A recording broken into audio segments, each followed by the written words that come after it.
inviting us. Great pleasure to be in this great city of Ibadan, and also to be at this government house, Agodi, where we're broadcasting live. Excellency, my pleasure to introduce my colleagues. Please go ahead. Yeah. To my immediate right, we have Mr. Kayode Ikulu, the senior anchor and producer with Channels Television. Next to him is Mr. Kayode Makinde, who is managing director of News Central Television. Next, on the other side, is Mr. Shino Oladende. Mr. Oladende is the editor of the Sunday Tribune.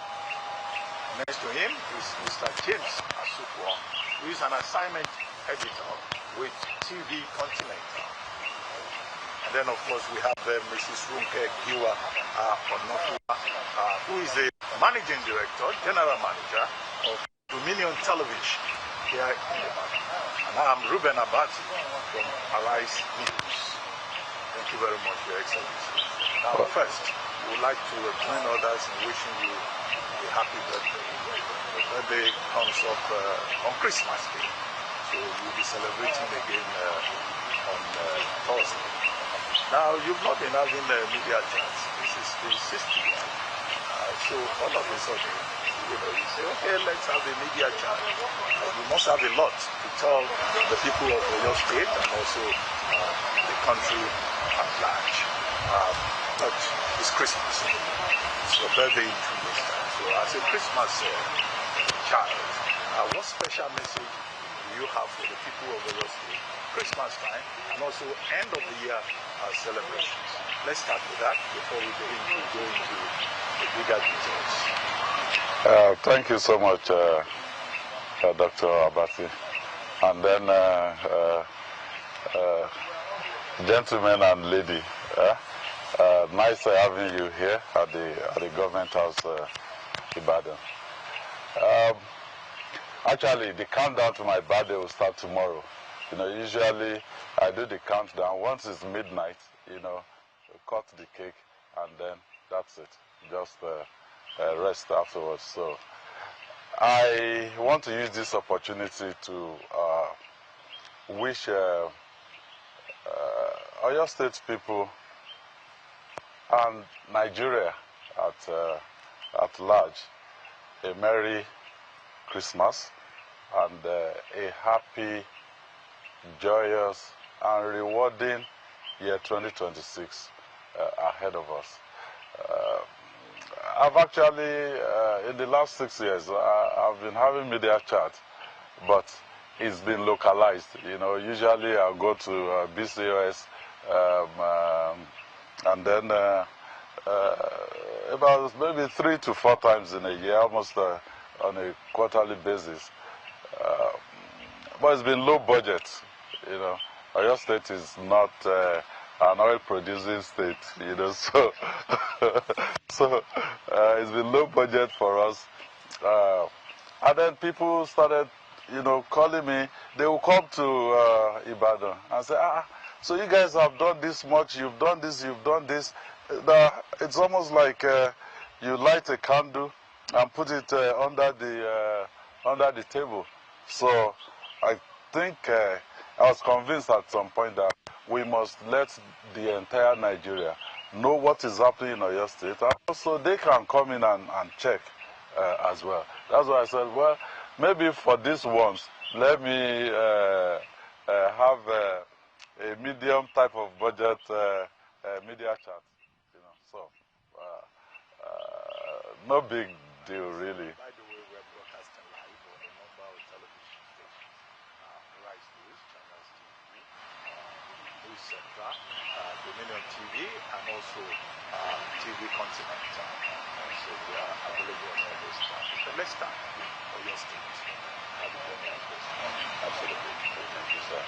We'll naturally start with governance and your performance as governor of Oyo State.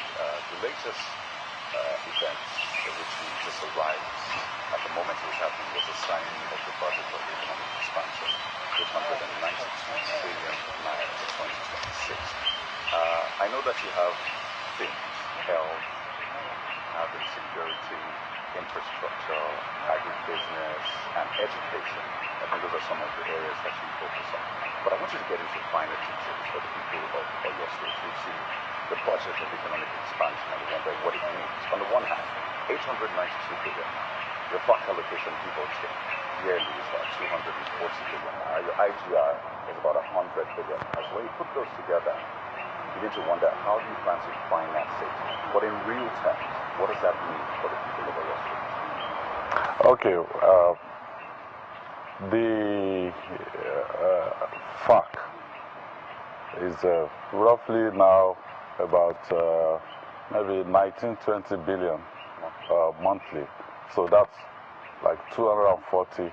And then you have an IGR. It has gone up to about maybe 8 billion roughly per month. So that's another 8 times 12. That's 96, almost 100, like you mentioned. Okay, so you add that together, that's almost 340, yeah? But you have receipts, you know, from other sources. You have investment also in the state. And then we in Oyo State, we try to de-emphasize, you know, going cap in hand on a monthly basis, you know, to go to Abuja and start talking about federal allocation and, you know, things like that. So for us, from the outset, we said, look, our infrastructure will focus on our economy. So if, for instance, a road doesn't make a sense economically, we're not going to construct it, because at this point, what we are trying to do is expand our economy. And under Omitutu 2.0, we said, look, expansion of our economy will go through agribusiness, also solid minerals, tourism, and infrastructure. You've been to the circular road. The idea was, look, this circular road, give it to a concessionaire. Let them raise the money, and then recover their money over maybe 25, 30 years. But we were looking for people, you know, concessionaire, we couldn't get out. We said, okay, we have to chest it. So the first phase, we put in the resources of the state. So in the course of the year, we spent close to $200 million on the first phase, the 32-kilometer stretch.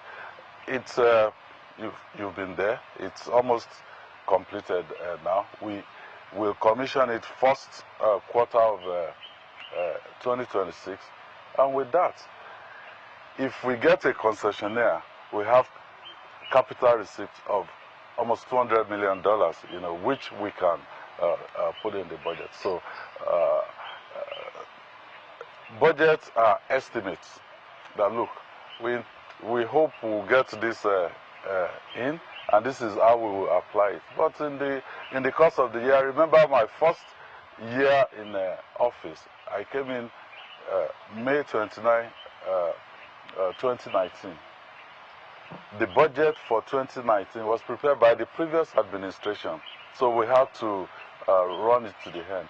We reduced it. We came out and looked at the receipt. I think the budget there was about 240 billion. We reduced it by 25%. So if you check the budget performance for Oyo State, you know, through the last 6 years, we've been at about 70-75%. So this one is not going to be any different. Okay, very good. It's good to start from that perspective, Mr. Governor. I was looking at the data that is made available, and I'm looking especially at different websites. One of them is Budget. And according to Budget, the state, or your state, has done well in some areas. Consumption in the state, you're ranked number 4 across 35 states of the nation. And the IGR is calculated as being relatively lower than most states. And I'm wondering, is there a problem with tax collection or generation of revenue by the state? Are there challenges in that area over the last 6 years? First, we made up our minds that we will not increase taxes on our people. No new taxes. So in the past 6 plus years, you won't have any new taxes in Oyo State. But what we've done is we've brought in people, into the tax net.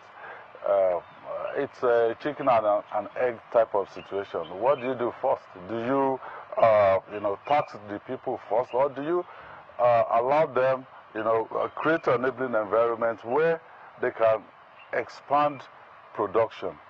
When you expand production, and you have a productive economy instead of a consumptive economy, then you are in a position to tax more and raise your IGR. So that is a less traveled road, but that is the road that we as government we decided to take. And I'll tell you what we've done in the past, this year that is closing, 2025. We looked at the landscape in Nigeria. We looked at schemes that other countries, other African countries, they've been able to take advantage of to expand their economy. And we found out that, look, let's take AGOA for instance, African Growth and Opportunity Act. What is the data for Nigeria? But countries like Mauritius, Rwanda, all of those countries, Kenya, they took advantage of AGOA. They expanded their productive base. But we were still talking about, how much is FAC and all of that. So we said no. Now, we looked at the Africa Continental Free Trade Agreement. There's a provision in there that you don't necessarily have to operate at the national level. The subnational, can also go out there, get their deal, get their own deals, and then fulfill it. So your state, in this entire continent of Africa, or your state became the first subnational to sign the agreement as a party to. So any day you have AFCFTA event, Oyo State will be at the table with other heads of government from other African countries. Why did we do that? We didn't want to wait for federal. We want to broaden our own productive base, and we want to be able to, under that protocol, expand our own economy and sell to other African countries. Yes, thank you very much, Your Excellency. I want to take you back to the circular road project. I know that your government has invested heavily in road infrastructure. Some areas that were hitherto unlinkable, we've linked them. The Seyi, Ubomosho Road, the Ibadan-Seyi Road, and that hub is the core agro business, the food basket for the state. Now, the circular road project, has been generating some issues, yeah? Yes, with especially about the 500-meter, you understand. What is the philosophy behind it? That is number one. And then those who are claiming that, they have properties there, so how far? What is the state doing, to ensure that those who have genuine claims will be adequately compensated? Okay. The circular road, the concept is, look, you need rapid transfer around Ibadan. You should have a road that can encircle the city, because it's a growing city. I came in on a British Airways flight, and then at the end, when we landed in Lagos, they gave us some data about the flight. I said, well, this flight flew close by Barcelona, 1.something million people. It flew past Kano, 500 and something thousand people. It flew past Ibadan to get to Lagos, 3.5 million people. So I know that we're even slightly more. But if you go around Ibadan today, there's no gridlock, the type you experience in Lagos. And we don't want that to happen, because you learn from the experience of others. The circular road corridor, the acquisition was done well before I even became a governor. It was gazetted, and in the Nigerian Tribune of November 19, 2018. And that circular road project, the idea was mooted by, well, maybe initially by Baba Lamadeshina, but it was brought out, as a project, and the first real attempt to execute it was made by the current Olubadan of Ibadan land, Baba Rashidi Ladoja. And that's why we named the entire 110-kilometer corridor as Rashidi Ladoja Circular Road. Hello? Because he set aside the first seed money. Of course, it wasn't done from records available to us. When Governor Kala came in, the priorities changed, so he would rather do, use that money for other roads. So it's not about Seyi Makinde or this administration, grabbing people's land. But when we came in, there has been encroachment on the corridor. I said, so what do? We decided that, look, let's go on with the project. Where we can get the 500 meters on both sides, we'll take it. Where we cannot because of development, we will look at it. But for a highway like that, you have a minimum standard, that you have to maintain to the highway. And this will be the first proper motorway in Nigeria. Simply because it is in the mode of maybe M25 in London, London Orbiter. Or for people that are used to America, Houston, the Beltway 8. I mean, it goes around Houston. We know that government exists to look after the people. So most of these people, we ask them for their documents. No documents. But we still did not say, okay, no documents, so you must go outside and be homeless. We said, okay, look, even with no document, if you can prove, that you're the one living, in those houses, we will compensate you so that you can go elsewhere, settle in, while we develop that corridor. And the corridor is not just, people want to build estates. No, it's for industrial and commercial concerns as well. Because if you have to move from a consumptive economy to a productive one, you must have industrial corridors. Our children will have to walk somehow. They have to work somewhere. So, and for me, you know, it is easier to take the bullet for the incoming, the next administration, because your state people have gotten so used to me. They can vouch for me. They know what I stand for. So if I come in and say, look, this is what we're doing, they believe me. We've been able to reduce to the barest minimum the trust deficit between government and the people, at least here in your state. After I went to address the people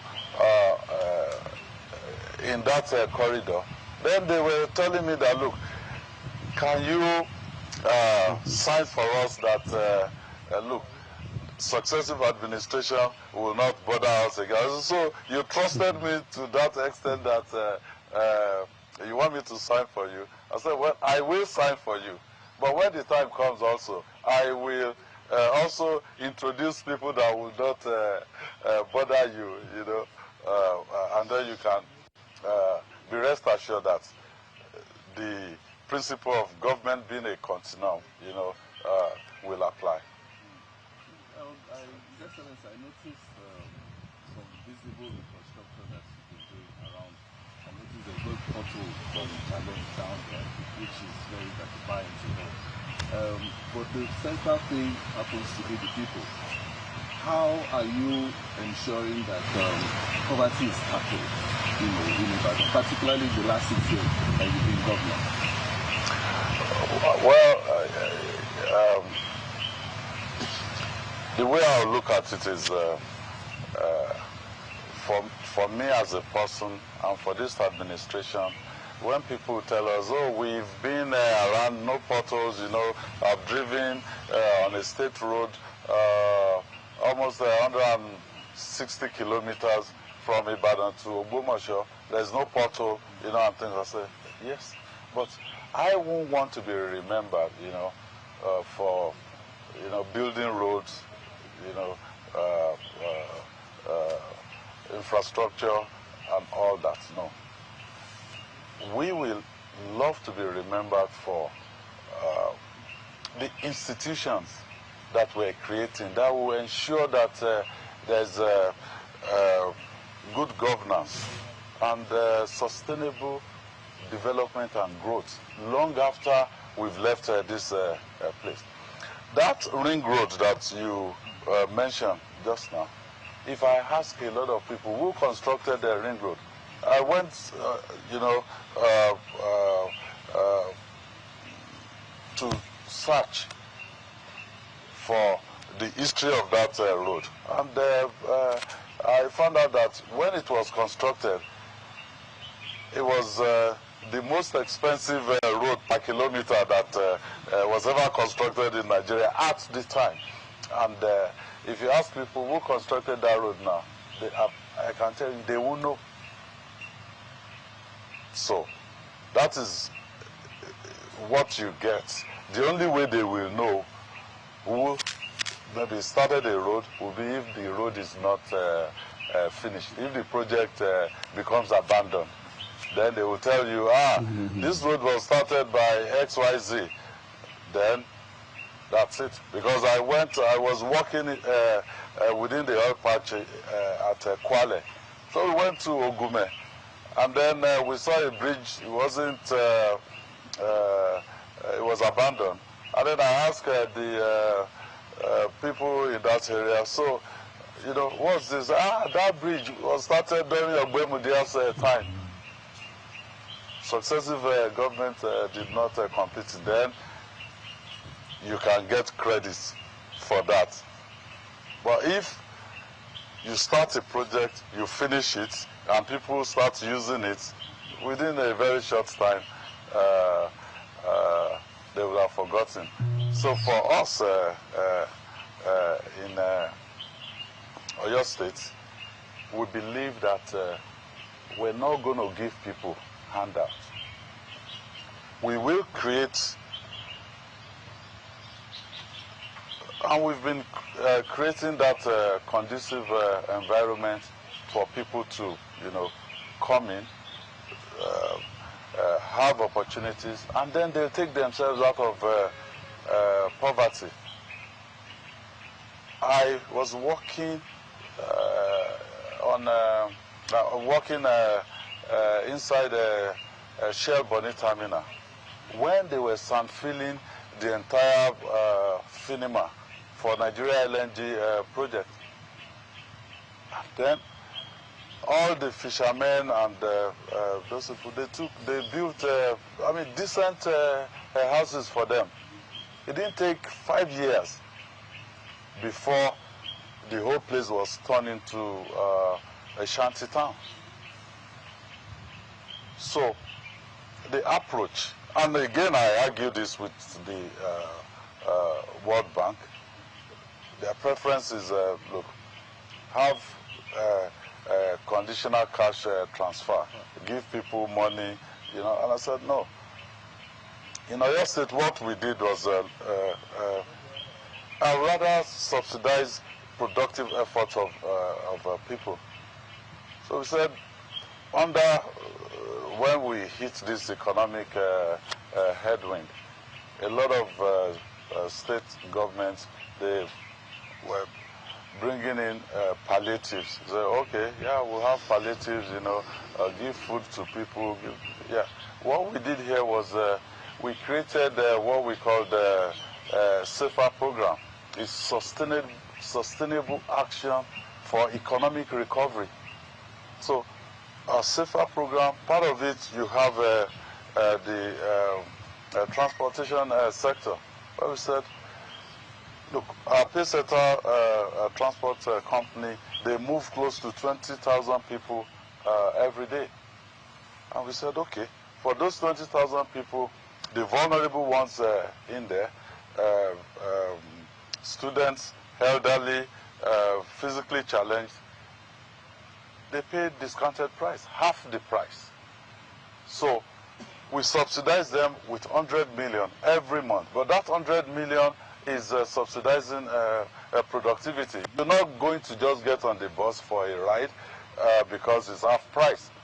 You get on the bus for a ride because you're going somewhere that is important to you, that are likely going to yield something productive, for you. So that's our approach here.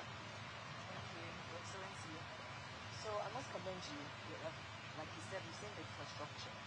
And people have described your administration as inclusivity and people-oriented. One thing I know about leadership is no matter what you do, people will have an issue. As we've seen in the case of the circular road as well, they've had to compromise a bit. My question is, how do you balance compromise and conviction? How do you determine what to go ahead with, no matter what people think, no matter what people say, and what to compromise? Okay. I believe that, government should look after the people. And I also always tell my people that we're not the most brilliant around. We're not infallible. It's only God that cannot make mistakes. So we may take decisions that, maybe in the long run may be wrong. I told Oyo State people when I was asking for their votes that I may not be right all the time, but I will be honest all the time to the people.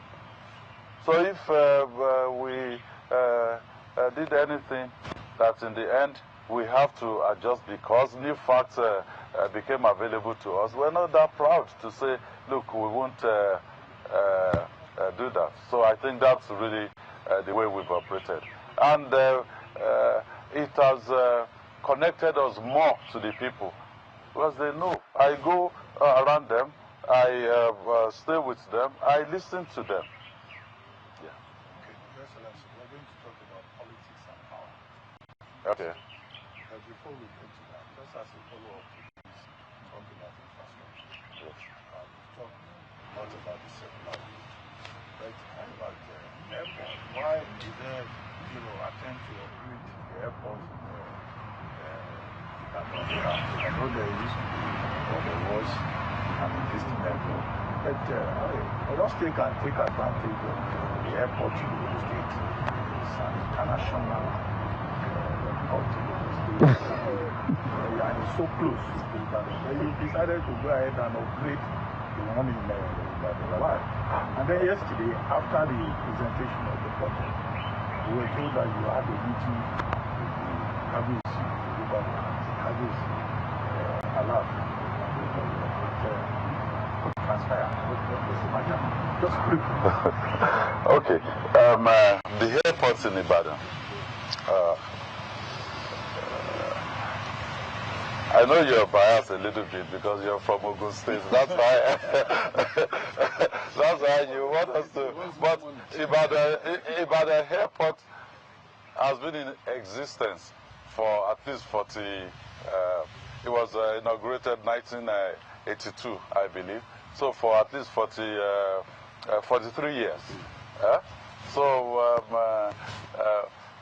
your airport at Ogere, I mean, just started. So we looked at the economy of Oyo State, and we looked at elsewhere around the world. The best example I can give to you is just look at Dubai and Abu Dhabi. They are just like Lagos to Ibadan. Maybe slightly longer. I think it's about 154 kilometers. Here is 110, 112 kilometers. In fact, it's 135 kilometers from Ojo. And between Dubai and Abu Dhabi, not only two international airports, but you also, they have Emirates in one, they have Etihad in the other, and they come into this place, and you decide, oh, okay, I'm flying Emirates, I'm flying Etihad, but you will land only 150 kilometers apart, and they are both doing well. They're both doing well. So for us here, we know people. I mentioned those sub-pillars that we felt we can use, to expand our economy. When we were given the opportunity to serve the people of Oyo State for the second tenure, we added tourism to it. Yes, I've seen people say, well, you can come to Ikogusi in Ekiti State, or you can go to this and that. How do you get there? I mean, the federal roads are not that great. If you're going from Ibadan here to Ife, Ilesha, I mean, it's a very difficult journey. Okay, my friend Dave Umar, he said they are starting the concrete road, to come here. But they started from Ilesha end.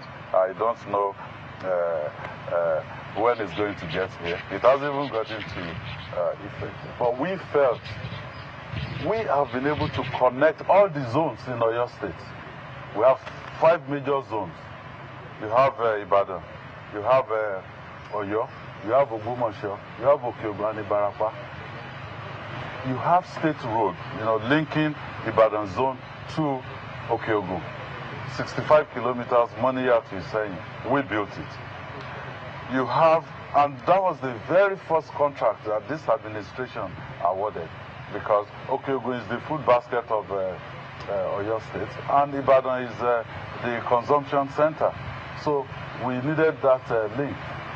Then we linked Okeogun zone to Oyo zone through 37 kilometers from Seyi to Oyo town. We also linked Okeogun to Ogbomoso zone, 78.6 kilometers from Seyi to Ogbomoso. When we came in, it was a footpath. There was no road at all. So we constructed it brand new, 78.6. I remember when I called my chairman, the chairman of Governors Forum, to come and flag off the road for me. It looked, because we had constructed about maybe 5 or 6 kilometers before he came in to flag it off. He said, Seyi, this is a federal project that you're doing here, you know, because it's a solid road. And currently, we are linking Ibarapa zone to Ibadan through Ido-Erua road. So we've done all of that work. We have tourist centers, tourist attraction within Oyo State. We've done the heavy lifting by connecting all the zones in Oyo State. If we have the airport in Ibadan as a gateway, you know, for people, we can really be on our own. We can do things, you know, as suitable to our own state and our own environment. So, and between Imperial Majesty, Baba Ladoja, and Alleviation of Oyo, they were with me, you know, during the signing of the budget. And after the budget signing, I said, Kabiyesi, because it was Baba Ladoja was a former governor, you know, so he understands the configuration of the government, the governor's office. So I said, come, sir, let me show you where your chief of staff used to be. I'll turn it into a coffee room. Sorry. So I turned it into a coffee room, and so I went to show him. I said, look, let's have coffee in here. And then Alleviation said, look, can I join also? I said, oh yeah, Baba, join, let's have coffee. And that's exactly what we did. Okay. It's good to hear that that meeting wasn't too bad. Just it was so close. Take a short break now. If you're just joining us, we've been having a chat with the governor of Oyo State, Engineer Seyi. We'll take this short break and we'll be right back. Stay with us. Governance in Oyo State, but now we want to talk about politics in Oyo State, and also politics within the PDP, where, okay, I don't want to use the phrase that I want to use. Let me leave that to Mrs. Onofua. We'll start with you this time around. Your Excellency, you made a statement that was poignant. You said politics is a game, but governance is not. But politics is sort of part of governance. So how do you ensure that governance is insulated from party tensions, bearing in mind some of the things that have been happening with the PDP? Well, you know, I'll start by saying that we've tried several constitutions, you know. We started with a parliamentary system, and then we went to presidential, right? When you're seeking for votes, you know, you go out, engage with the people. You can promise them heaven and earth, right? But if you're given the opportunity to serve the people, you have to deliver. And you have to deliver not only to the people of your own party. So you take ownership of government, which belongs to everybody. It's nobody's father's money that we're talking about. It's our commonwealth. So, I mean, I see it as being really funny. When, you know, we engage at the federal level and say, look, we think you should do this for the state. And then we hear things like, oh no, you cannot empower your enemy or your competitor. With what? Yes, we will play the game. While we're campaigning, you will say all sort of things, you know, about the other parties. You try to sell your own programs, policies. But once it comes to governance, because destinies are involved, I mean, even generations yet unborn can be impacted. I was telling somebody the story of me meeting with the cabinet secretary in Kenya. That is the equivalent of maybe SGF in Nigeria, the number 3 citizen out there. And he said to me that, look, we were in his office and watching the drama in Gaza, you know, between Israeli and Palestinians. And then he said, look, this could have actually been Kenya, because when they were looking for land to create the state of Israel, Kenya was actually considered. And that bill was defeated by 1 vote in parliament. So some of the things we do in governance, we may think, oh, okay, this is just easy. But generations yet unborn.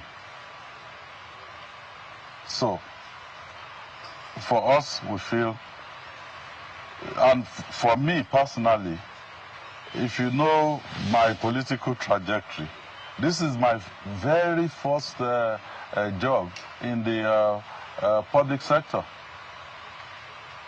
And I got the job when I was 51 plus.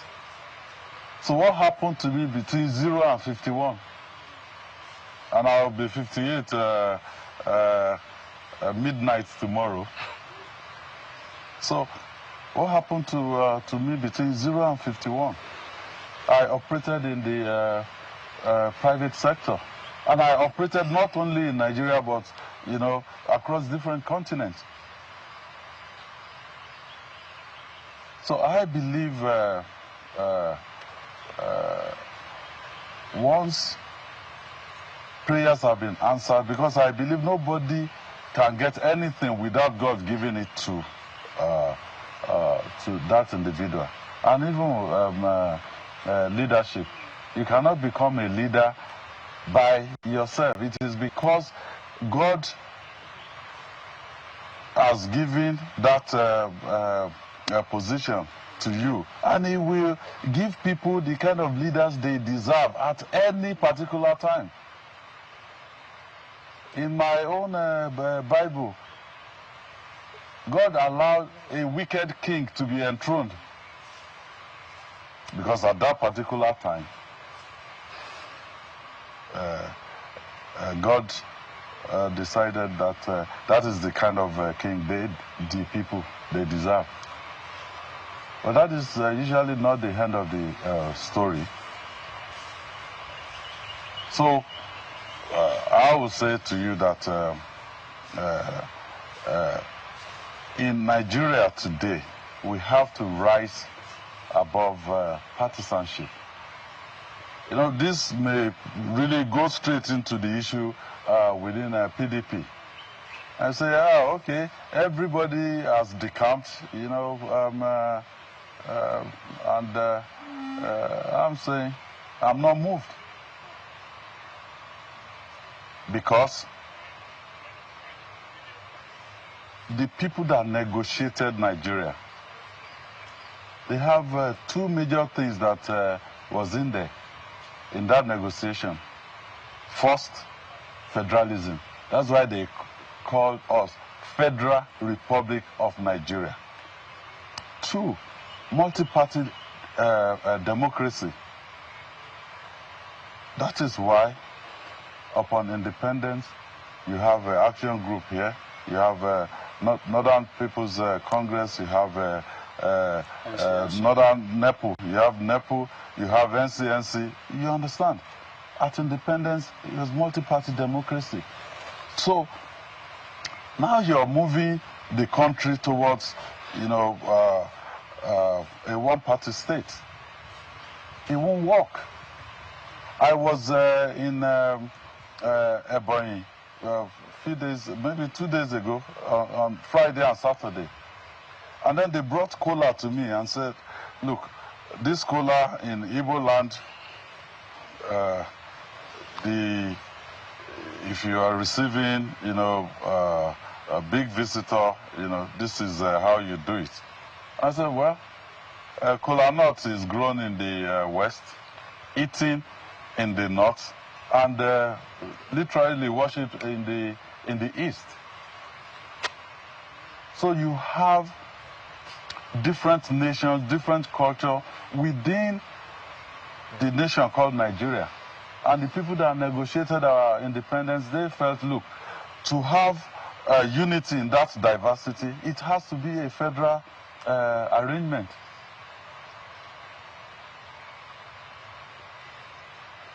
If you move the country towards a one-party state, what happens the day you require a multi-party or bipartisan approach to issues? Who are you going to call? The day you move the country towards a one-party state, you remember what happened with the Arab Spring. Once people don't have leadership, they will find leaders, by all means. Right. So we better get our acts together as political leaders in this country. And that will be my own approach to your question. Because you said something about PDP, I know there was a time you were in the G5. And that G5 actually supported the president. What happened concerning your relationship between the president and your friend in some wiki? What happened? Because at some point everybody thought it was all rosy, and then now it went haywire. Okay, I contested the election for the first time in 2007 to go to the Senate here in Oyo State. And, I lost. I contested under AMPP. I was in PDP with Babaladoja. You remember his impeachment and all of that, all the shenanigans that happened within that period. So, it wasn't possible. The PDP franchise was handed over to Babadi Dibu. And me as a person, as a 39-year-old, trying to, get into politics for the first time. I didn't like that brand of politics, and I said I wasn't going to be involved with that brand of politics. That was why I contested under AMPP. But ab initio, my first outing in politics, I joined PDP. So we lost. We came back 2011. In PDP again, they didn't even allow me to go past the party primaries. So I lost. And then I said, look, I've been dealing with people here. I think since I've lost twice at the senatorial level, let me move up to, let me promote myself to the governorship level. So I contested in 2015 to be the governor of the state. Again, I lost. But my point is, in all of this journey, I never interacted or went to Bodilon. No. I held my own. Whatever I couldn't get, through the people of Oyo State,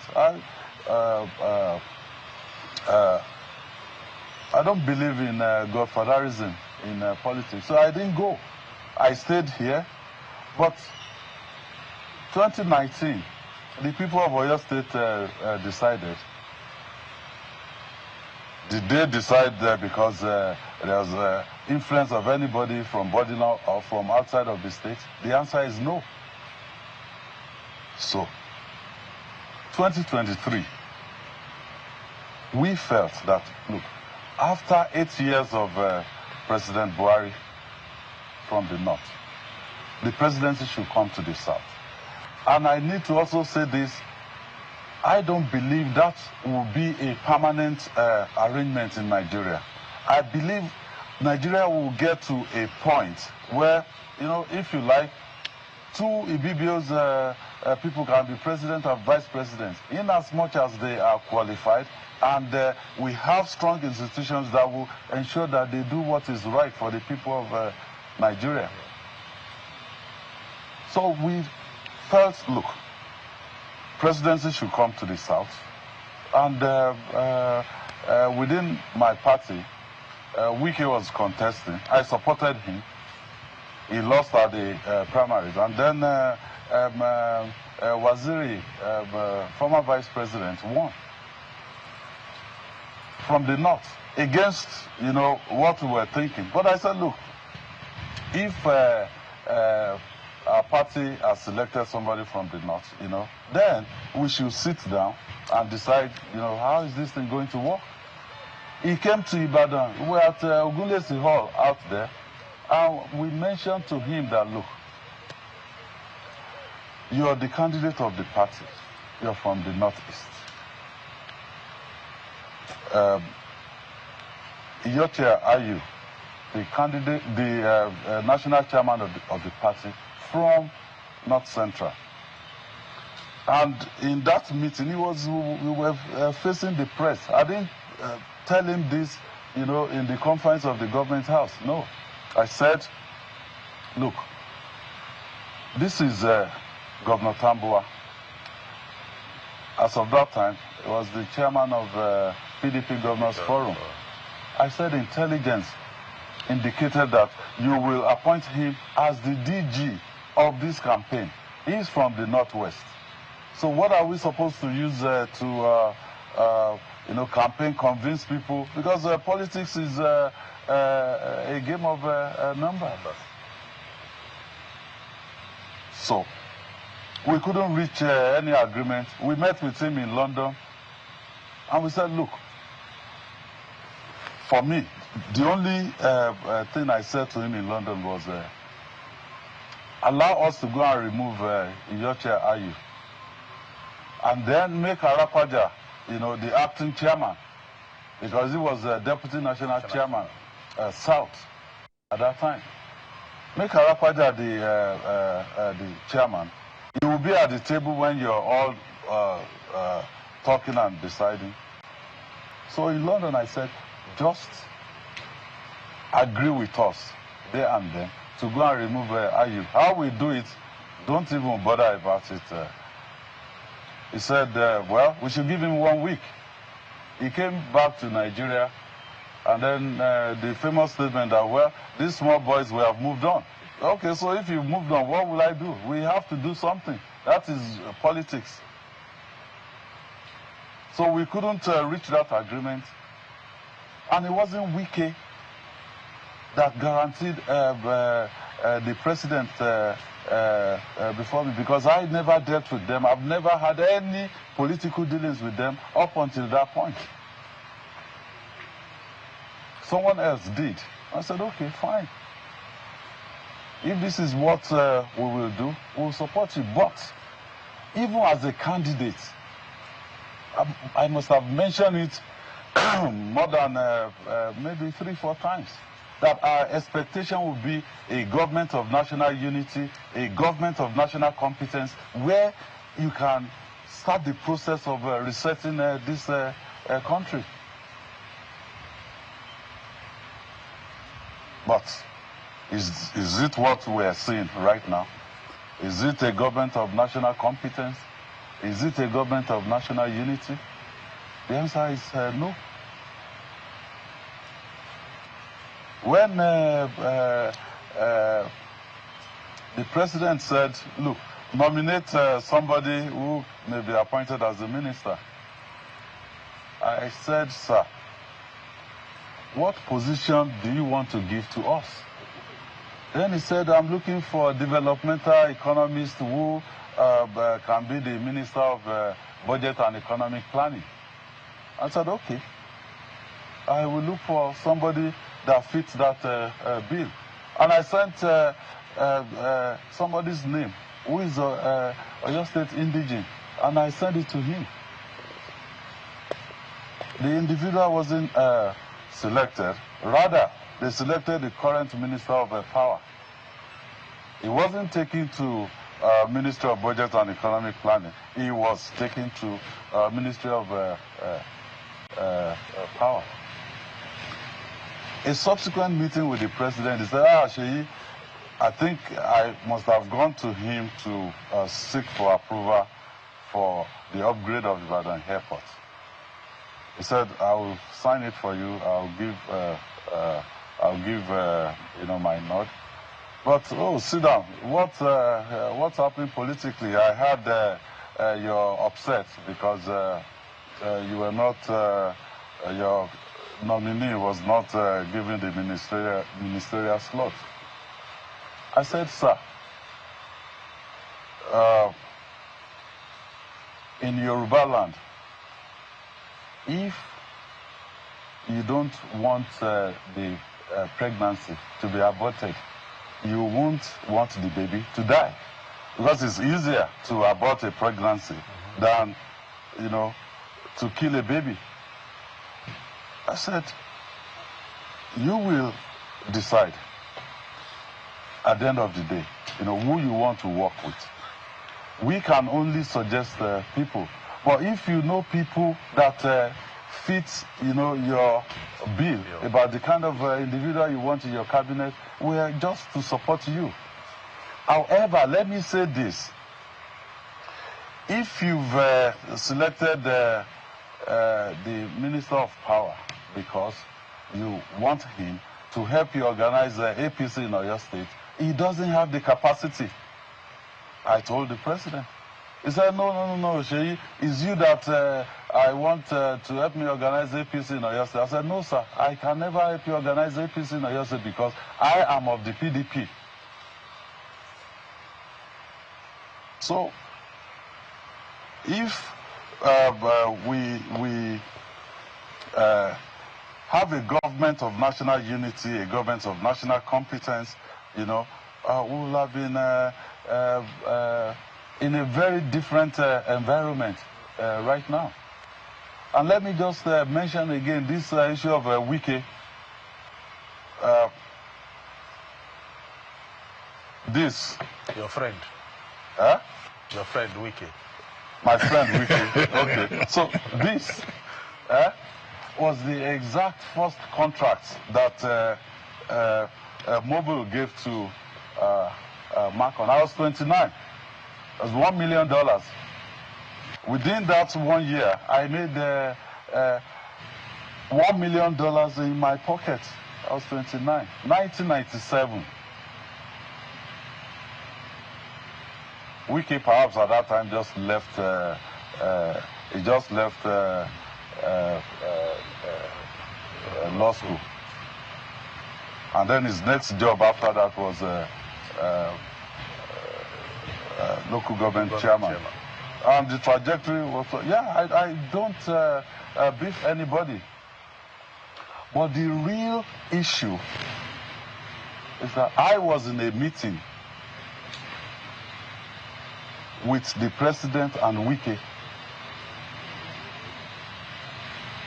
And I'm saying this, in an open chat.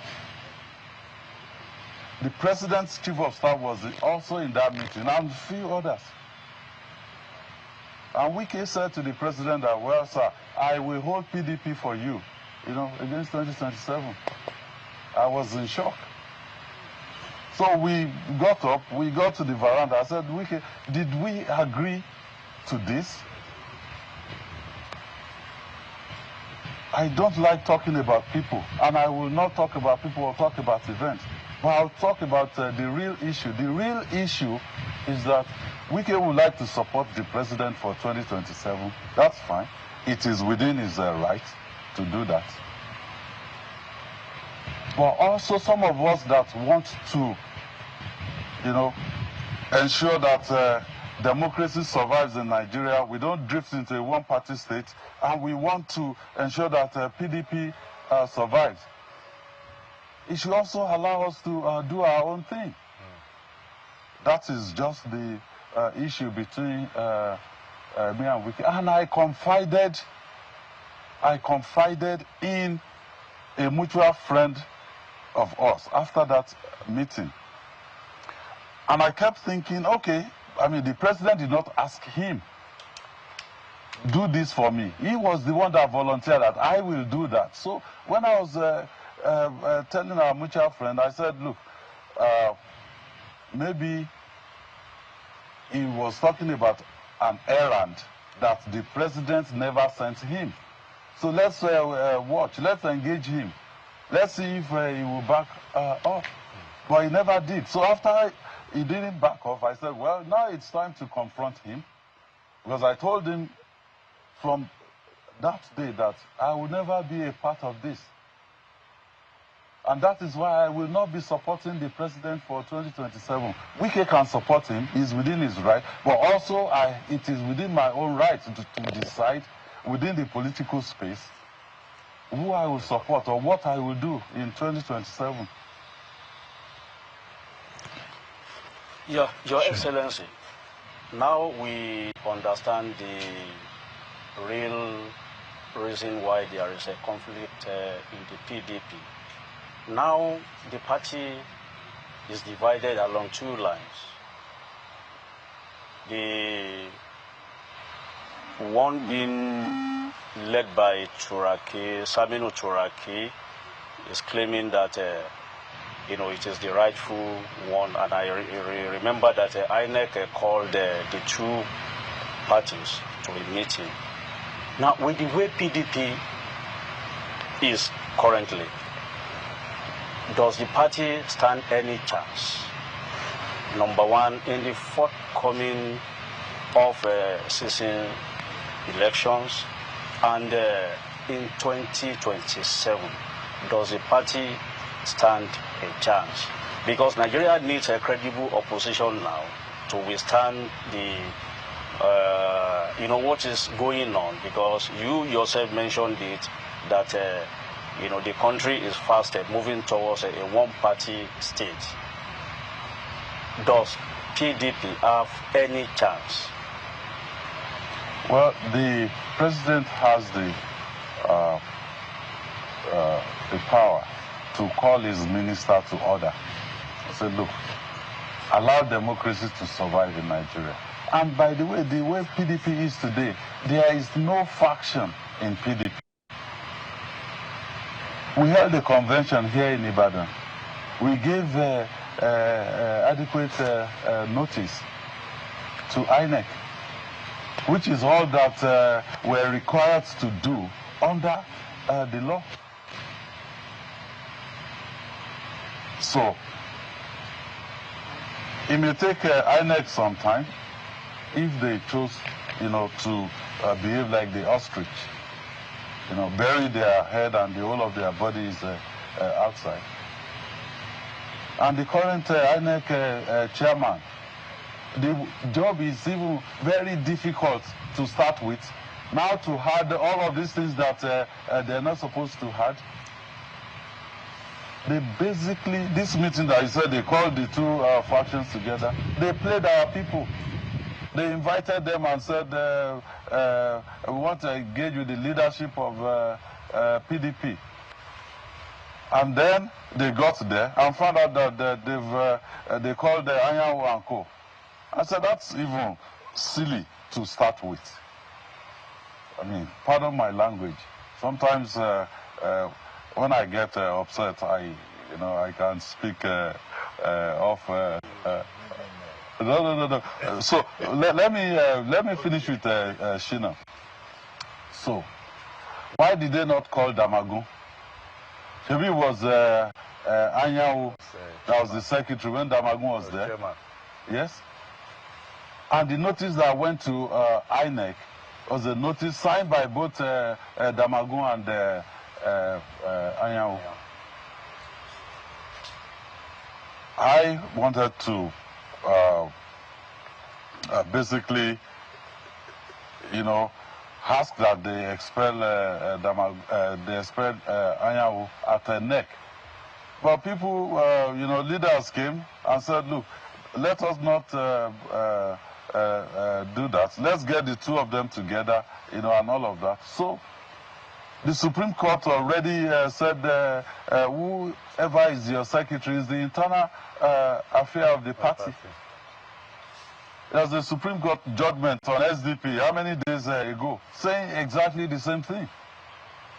So we had a proper convention here, and Wike and the rest of those people were expelled, and they've been expelled. Even if the court says, look, the convention is not valid, which I don't think is possible, because up to the Supreme Court already said, look, internal affairs of the party is internal affairs of the party.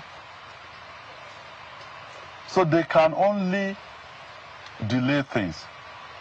But there may be unintended consequences for, trying to kill PDP. There's a danger that if you do that, you may,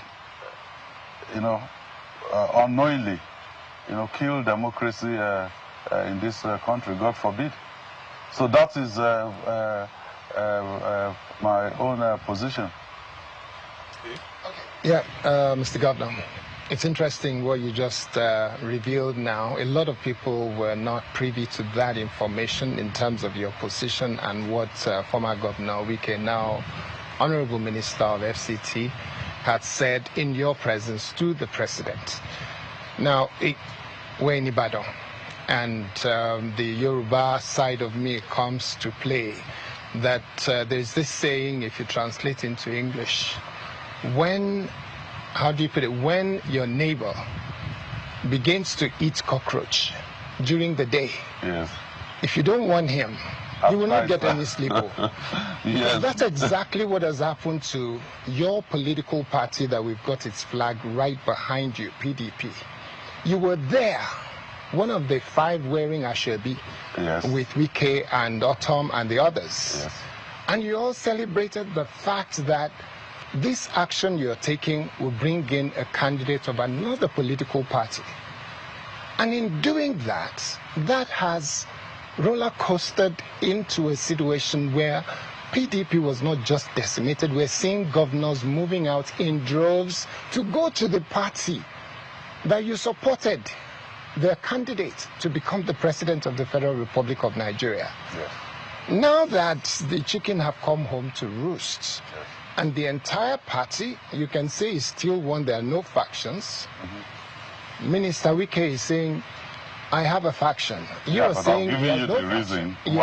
why he's doing what he's doing. Yes, You know. but you're saying there's no other faction. So some young people, New Central, we have a lot of young people in our organization. More than 60% of our members of staff are below 35, they're youths. And I also spend time with young people online. The question they've been asking for the last couple of years is, isn't the governor of Oyo State and those who used to be part of the G5, are they not embarrassed that they have created this PDP that they now see that is sinking? How do you respond to them? What do you say to these young people? Well, because they just feel so sad that the only opposition is in this situation. Okay. Good governance, sustainable development, it's all about a journey, of the people. And I said it earlier, I can make mistakes. I'm human. I supported the current president, even though in another party at that time, because I thought, even though I never dealt directly with them, I thought we'll do what is right for the country, research the country, like I said, bring people from, all over that can help the country. But unfortunately, that is not what we're seeing. So I regret that action. Yes, I do.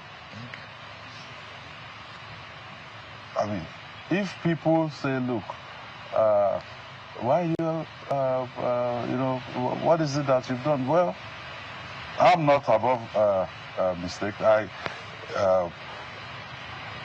Even up until this moment, I say to people, because people have been calling me, say, look, Seyi, you can take the approach of, you know, sit down, look, just keep yourself and then let this wave go away. And, you know, they even said to the extent that, look, by the time you will be done with your position as governor of Oyo State, you'll be 59. Even if you wait for 8 years, you'll be 67. You can contest if you want to contest. And I said, look, what are we afraid of? Is it death? If you're afraid of death, will that stop you from dying?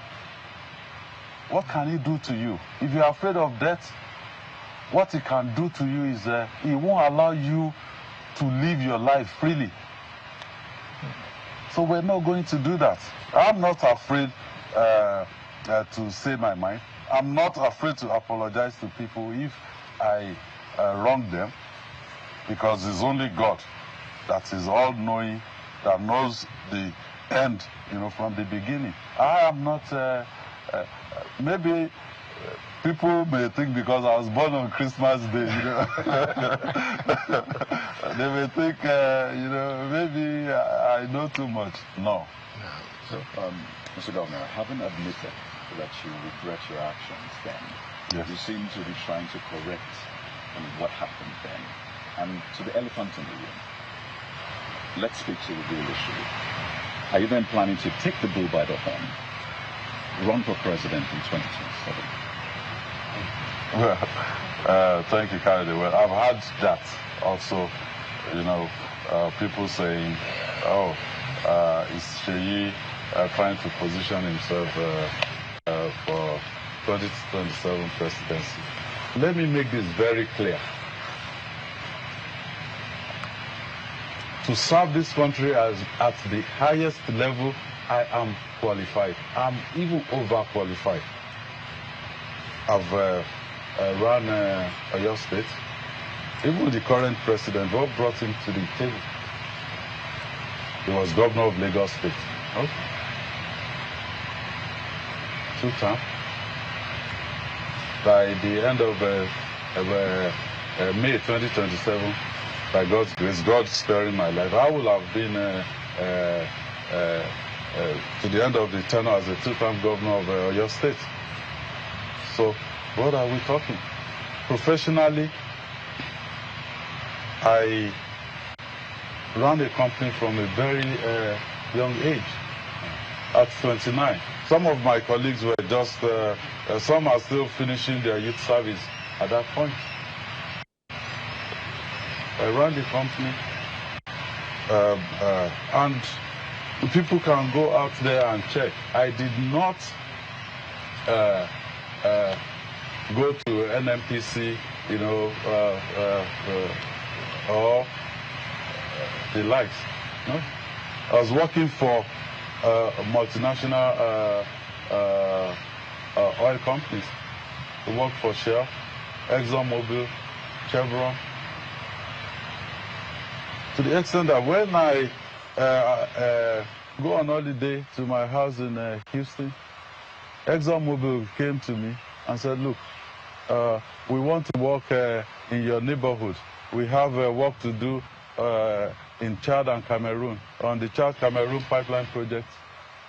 I personally, I was in Kribi, where they positioned the FSO. I sent engineers to Chad. I sent engineers to Cameroon. You can't go there because you're Nigerian. No, you can only go there because professionally they have trust in you. I worked on the West African gas pipeline. ABB came to us and said, look, from Lagos, you know, to Tema in Ghana. I was in Tema myself because when I started, during the day, I'm working as a field engineer. At night, I'm working as the general manager. I couldn't even tell people on my card then, I couldn't tell them, look, I own the company, because they look at me and say, You own which company? So I sent engineers to Equatorial Guinea. We worked on the Equatorial Guinea LNG. So all of those things were because professionally we did what was right. I could have joined politics in 1998 because I made enough money to do that. But I won't tell you I'm a foundation member of PDP. No. I joined PDP in 2002. And why did I join? I joined solely because of Baba Ladoja.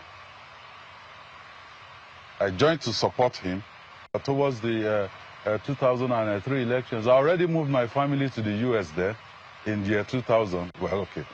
I had a wife and a daughter at that time. We had the second one, December of 2000. And I moved my office from Port Harcourt to Lagos. So most weekends, no family, nothing. So I come to Ibadan to meet my parents.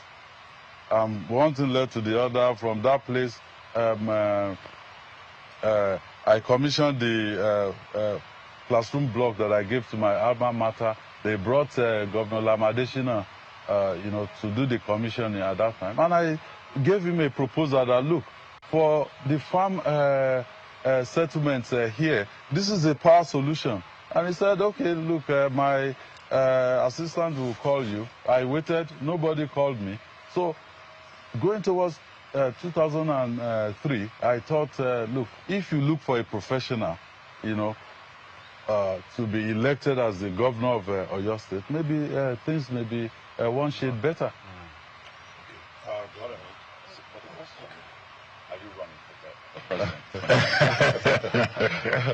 Okay, well, let me be very clear. At this point, you need to have a party. You need to have a competitive political environment. At Ebonyi, I said to the Igbo nation out there that in 1999, we were going to have an almost very similar situation that we're in today. All the generals, all the elites, they were all gravitating towards PDP. Until Ogbonnaya Onu gave up his presidential ticket in APP to have APP and AD join together, and they produce Baba Falaye and Shinkafi. And the environment became instantly competitive. So I'm not fixated on running or not running. But if the PDP is right and well placed. Right now, if I correctly calibrate the environment, we have to go beyond its PDP. We have to channel our energy towards having a competitive political environment. Okay. And that means we need to talk across board. We need to start talking about survival of democracy in Nigeria. Individual ambition, it's tertiary, not even secondary. We should keep talking, even with people within APC that are not happy in there. We will talk to them also. We should all keep talking on, because we run the risk of the Arab Spring. You have people without leadership. A shoemaker will be made a leader for them, and they will show us. In fact, people should write it down.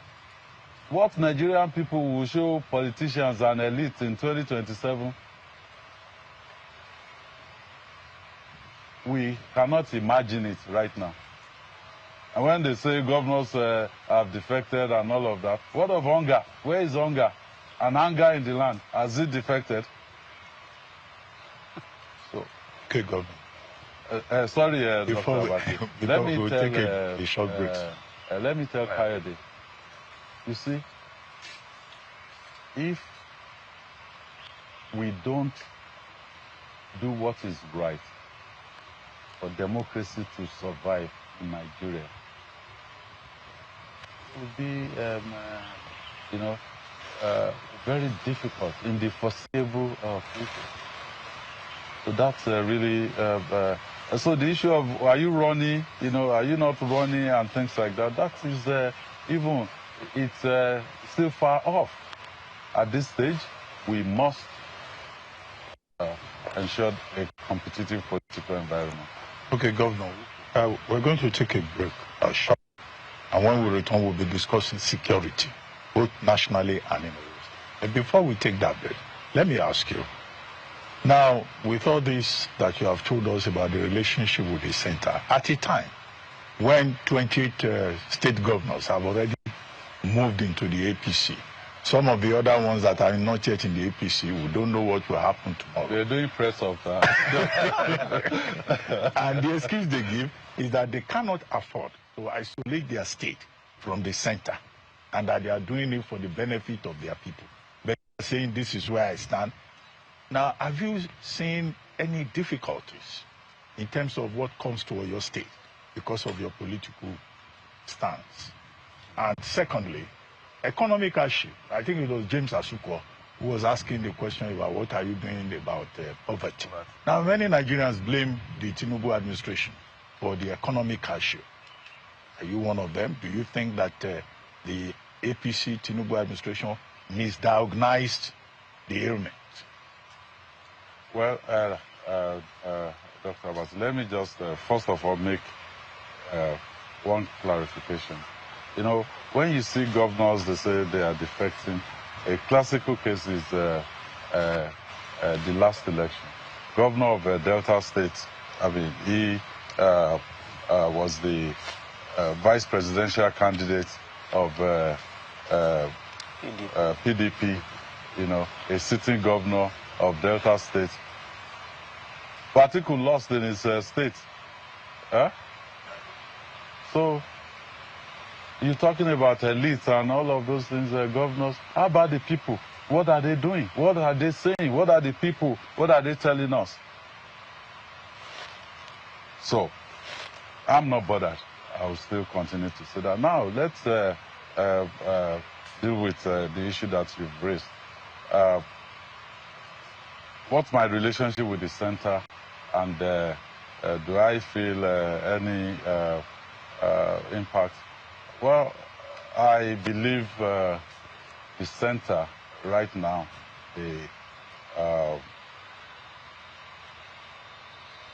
they really think it's a game. So we played the game, and then we got into power. The game on. But I came in to Oyo State from day one as opposition. When I became governor here, President Buhari was running his second term. So I've learned to rise above partisanship, to present, our case. We went to President Buhari, said, look, we want state police. And he said, well, I can't support state police because you state governors, you're not even able to pay salaries of your workers. Federal government is giving bailouts and, all of that. Why should I support you harming people that, you give them guns and you won't be able to pay them? Yeah. And we said, well, okay, sir. I was just maybe 4 months or so as a governor at this particular time. But from day one, when I came into office, we've always paid salaries on the 25th of every month. This is the 7th year running, and every year we pay 13th month salary. So we've gotten that template right in Oyo State. in the beginning, they said, okay, let's see them. We were there before. He won't be able to sustain it for more than a year. But we've sustained it for going to 7 years now. So, if you now take our action after, the president's position, we said, okay, we can't have state police, but we can have Amatekun. So we came together as governors in the Southwest, and we launched Amatekun, which was midway between, the state police that we're asking for and providing security for our people. So sometimes you won't get what you want. Like the airport in Ibadan, I gave to the president, please, let us upgrade this. These are the things that we want to do. And he said, approve at no cost to the federal government. And I said, thank you, sir. At least the approval means something to us. We can go out there and do the work. And we were grateful and thankful to him. But we went around looking for money, to fix the airport because it is important to Oyo State economy. Same for federal roads. So, look, give us approval, even if you're not paying. Governor Fashola was the minister for works at that time. I went to him. It took me 2 years to get approval to fix Oyo to Seyi. We fixed it because it was passing through our agricultural belt. People of Oyo State, they don't care. If the road is local government, is state government, is federal government, just even if it's community road, fix the road. Let them go about their economic activities. So I'm not bothered about, will I cry that, because I'm in the opposition, I will engage with them on the basis of, look, do what is right for our people. At least you have voters in this state and people that are APC as well. Even if you're not doing it for Seyi Makinde or this administration, do it because of your own people as well. That is the way we've engaged with the federal government. I went to the president and I wrote to him. I said, look, Oyo State, let's solve this illegal mining thing. We gave a proposal. I have it on record. The president signed and said, look, go to the Minister of Mines and let's look at the model. If we solve it in Oyo State, you can replicate it elsewhere in Nigeria. After all, during COVID, I argued at the National Economic Council when they came in, Professor Oshibajo, the VP then, and said, look, mandatorily, we must go and lock down everywhere. And I said, sir, I cannot lock down in Oyo State because I know people here that if they don't go to work today, they won't eat tonight or eat tomorrow. So where am I going to get what to feed them with? So we went back and forth, and then we agreed that, well, let it be voluntary. If you think your state has to be locked down, lock them down. And we did not lock down in Oyo State. So we gave the proposal. We went there, held meetings upon meetings with my security team, with the Minister of Mines. At the end of the day, he came out with a mines marshal, the mines marshal. I asked, please give me the law setting up this mines marshal. Till tomorrow, I haven't seen any law anywhere setting it up. Okay, how many are there, even if that is the route to go? They employed 1,000 of them for the entire country. Maybe now there are 2,000 or 3,000. I believe that, yes, we've identified what's to be done. They can either work with us to do it, or they can go their own route. Usually the nature of problems is such that if you have a problem and you're able to solve it, it will go away. You move on to something else. But if you're not able to solve it, it will come back. You can either have another go at it, or it may even kill you. So I believe some of the problems that are not solved, they will come back to us.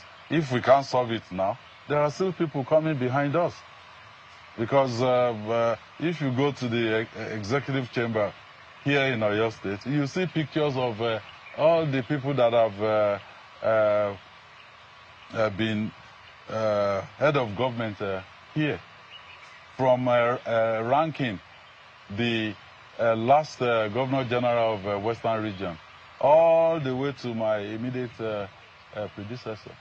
So this is a place with a lot of history behind it. Some of them, they came in, okay, AG Baba Olowo, they came in with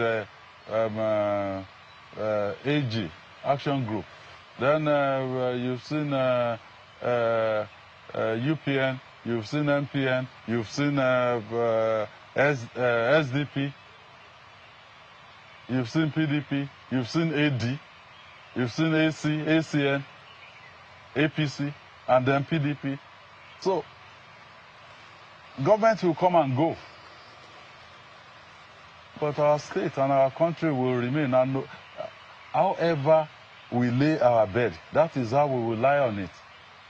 So if we say we won't solve this problem now, the problem will not go away magically. And then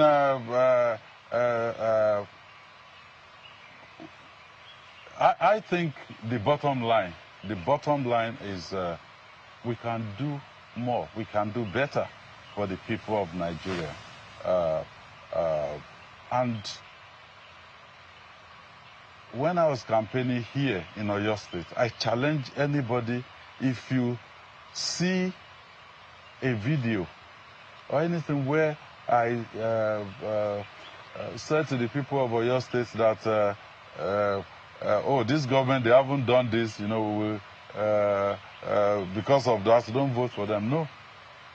We came out with a roadmap for accelerated development of Oyo State, 2019 to 2023. And we listed those things that we were going to do. And we said, look, this is what we want to do. Vote for us on the basis of this. And then if at the end of the day, we're not able to achieve that, it's in black and white, then don't give us another opportunity to serve you. Well, His Excellency already talked about security. I'm a Telkom State Police. You just take it from there. Do we take a break now? Not yet. Okay. Well, I think naturally security has been one of the biggest stories in the country. And I wonder what your take is on how the government is approaching this with the whole withdrawing police from VIPs. I imagine you've been affected as well. Maybe you had some of them caught from your entourage. Also the designation, the recent designations, the way the government is handling banditry, the kidnappings, and all of that. I wonder if you are sort of removed from it because Oyo State isn't feeling the brunt as much, or it's something that worries you and you think this government can do better. Well, we have been extremely lucky here. We've had, you know, service commanders that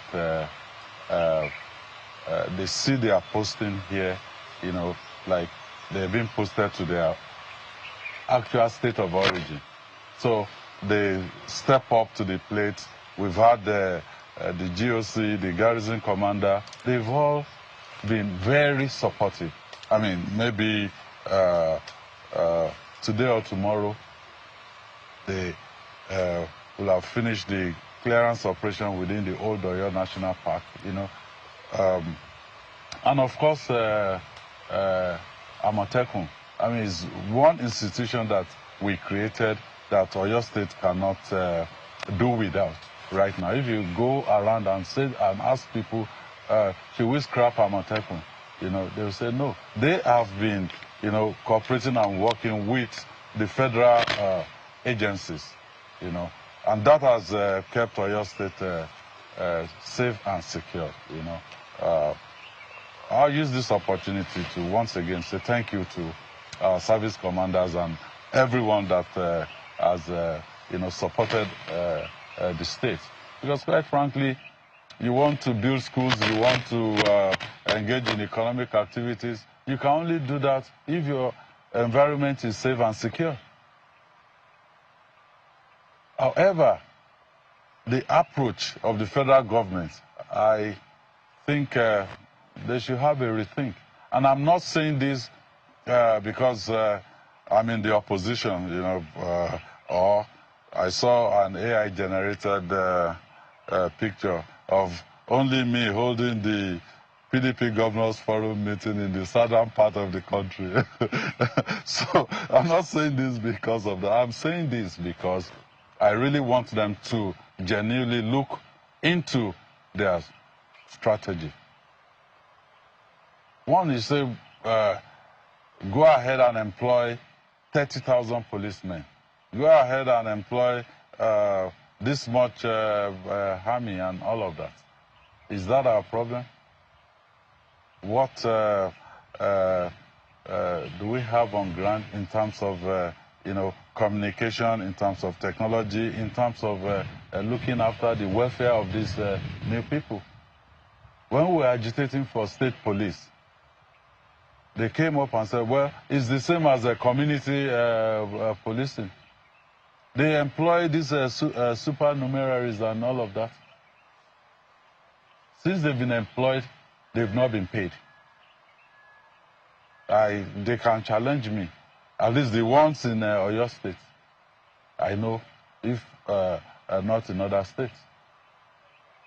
So, it has to be that synergy between, you know, the federal government, the state, and the local government. And nobody should be proud, you know, among those tiers of government. We should all come together. It's like in Oyo State here, we do have expanded Security Council meeting where our traditional rulers, local government chairmen, and ourselves at the state, we all sit together with the service commanders. And we encourage them also to have security meetings at the local government level, at least on a monthly basis.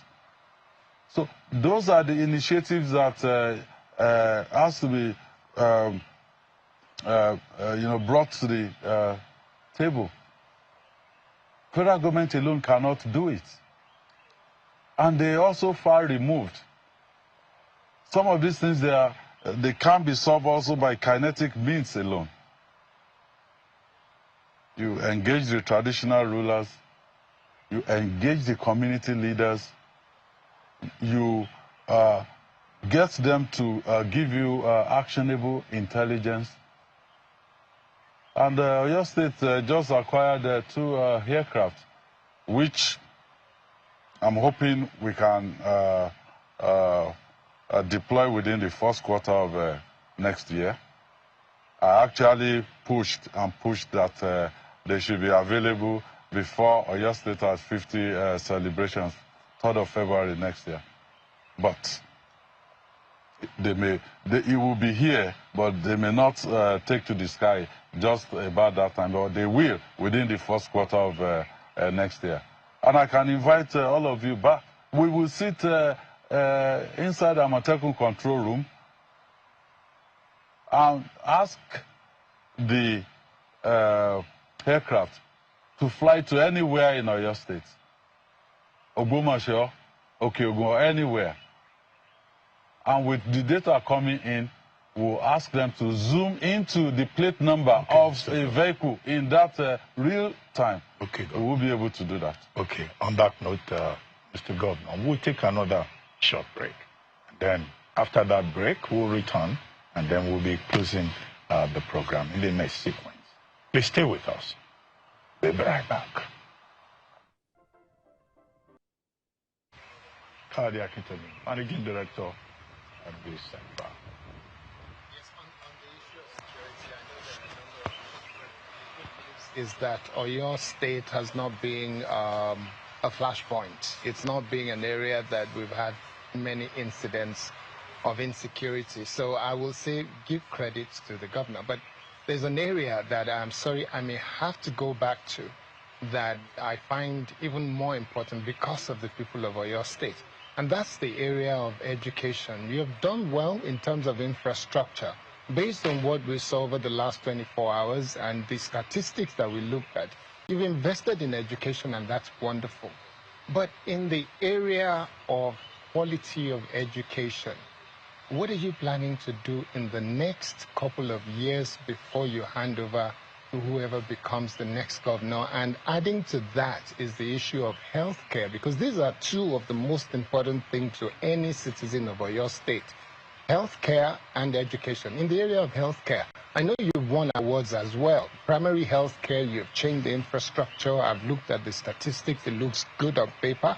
But understaffing of some of this primary healthcare and making sure that the things that they need, the little things that makes the common man able to say, I have a primary healthcare next door that I will get all that I want, that makes sure that the basic healthcare is taken care of. What are you doing over the next couple of years? Thank you. Okay, well, we came in and we looked at the primary healthcare, you know, and also, you know, diseases and ailments that that are killing our people. And we decided that, look, we must have category 3 primary health care in every electoral ward in Oyo State, 351 of them. And as of the last count, we have only 66 left that are, you know, being worked on right now. And I believe it should be done before the middle of next year. And I don't have a lot of time left here. I have maybe 17 months or 16 months. I'm not accurate anymore. Maybe early in the new year I'll start counting down with my calendar again. So we've also employed healthcare workers. I mean, check the record. Oyo State, we've employed, we're training the people, we've upgraded even our Institute of Health Technology. So I believe we're going to do that. Then the French government, they were going to give a concessionary loan, you know, on the continent of Africa, right? And they had 100 million euros, you know, for the continent. And Oyo State got 55 million euros out of that, you know. So we are just, we just have it signed off. It took some time. It took us almost 2 or 3 years, you know, to get it through. It was just passed in the borrowing plan with the National Assembly now. So we're moving ahead with that. That we will use to upgrade secondary healthcare facilities, one in every zone, you know, of Oyo State. And then in 2026 budget, we also have money set aside for the Lautech teaching hospital annex at Oyo. So I believe we're doing okay. And in terms of the amount of money relative to our total budget voted for healthcare, I think we're also doing very well in terms of international benchmark. For education, I am a product of the public school system in Oyo State. I attended St. Paul and then St. Michael's Primary School, Yemetu, not up to a kilometer from here. And then I also attended Bishop Phillips Academy, Iwo Road, Ibadan. So I turned out to what I am today. So I understand precisely what we're supposed to do. We have special intervention now going into the health sector, and education sector rather. Chino, quickly. Yes. We have just Your a few Excellency, minutes. What I'm worried about is the post Seyi Makinde administration. You've invested so much, built so much infrastructure. Your legacy project, about 110 kilometers, that is the circular road.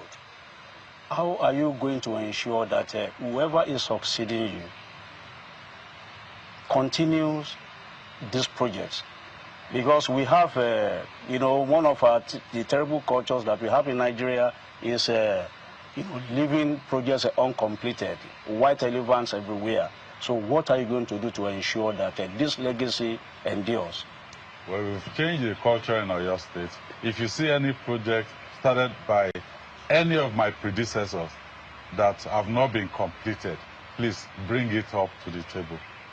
We will deal with it. And then people say, oh, it's Seyi Makinde. And it's not Seyi Makinde. It's the team behind all of this. So I ask the people that, if we're talking about the team, you've watched Omituntun 1.0. We call it Omituntun Akpakini here. And then you watched Omituntun 2.0, which is my second tenor. What we are cooking now is Omituntun 3.0. It may get to 4.0 and all of that. Because it's the team. We just, get someone else to lead the same team, and we should be able to solve that problem that way.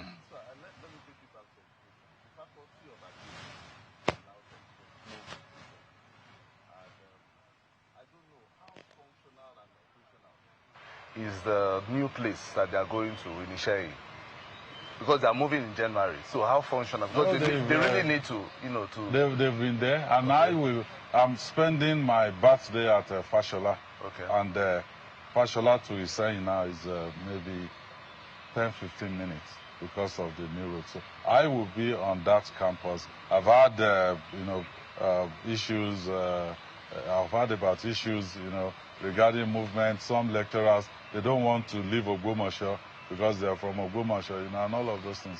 I think whatever issues or challenges they have in there, I think we have the capacity to resolve it, and we will do that. Thank you. Yes, Your Excellency, beyond the policies and infrastructure, what would let's say, Jammeh say about your administration that has changed your life, or not? Well, what I heard from Jammeh from Bere is that, look, Mr. Governor, we don't want this music to stop.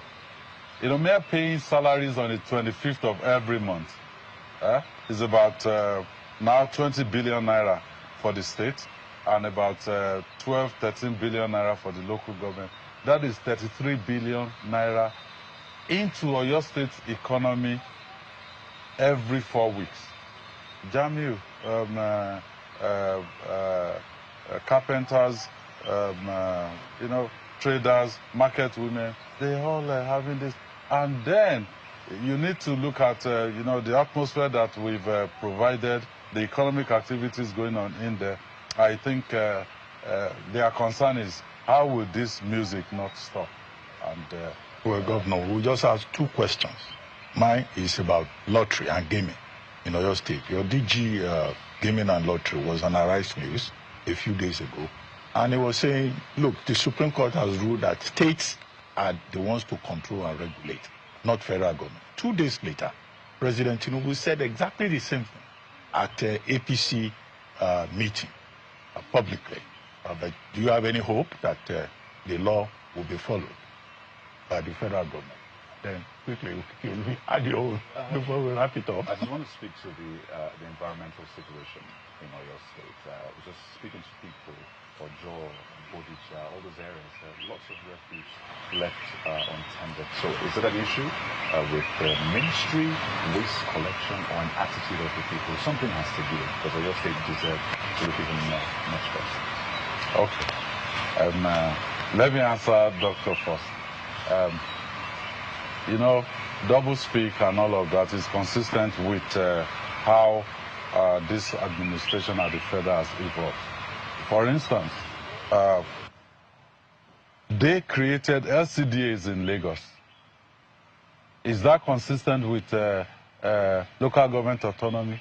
What are you saying when you have created LCDAs? Are you not saying that the local government should be under the state. So how come now, suddenly?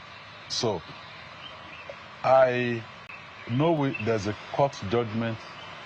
We just have to wait it out. You know, some of these things, they may not be resolved strictly through the judicial process. Some you have to negotiate political solution and, you know, things like that. I think this will fall into that category where people should honestly come to the table and say, look, we have issues with this area or that area, but you can't keep shifting. If you are at the subnational level, you take one position. If you're at the federal level, you take another position. I don't think that is good. Now to Kayode. The refuse situation, I've had to apologize like maybe 2 or 3 times now. I think it's power play within my own team, you know, where they're talking about, oh, we should do this and we should do that. And they took it too far. I met with the folks involved yesterday, and I think we will resolve it. Yes, it's an issue. If a problem is not solved, it will keep coming back to us until it is solved. But I believe we'll solve it. On that note, Governor, we would like to thank you very much for hosting us here in Ibadan and having given us this opportunity to have a chat with you. We wish you a Merry Christmas and Happy Birthday. Every December 25 is a double celebration. Yes. And thank you, Kayode Okikiolu, channels, television, Kayode Akintemi, TV Central. News Central. News Central. There's TV there. News Central. Shino Oladende, editor Sunday Tribune. James Asukwa from TV Continental, right? TVC. And then Mrs. Giwa Mofua from Dominion Television. And thank you all at home for watching. We've been talking with the Governor of Oyo State, Engineer Seyi Makinde, whose birthday is on December 25. Bye for now, and thank you very much for watching.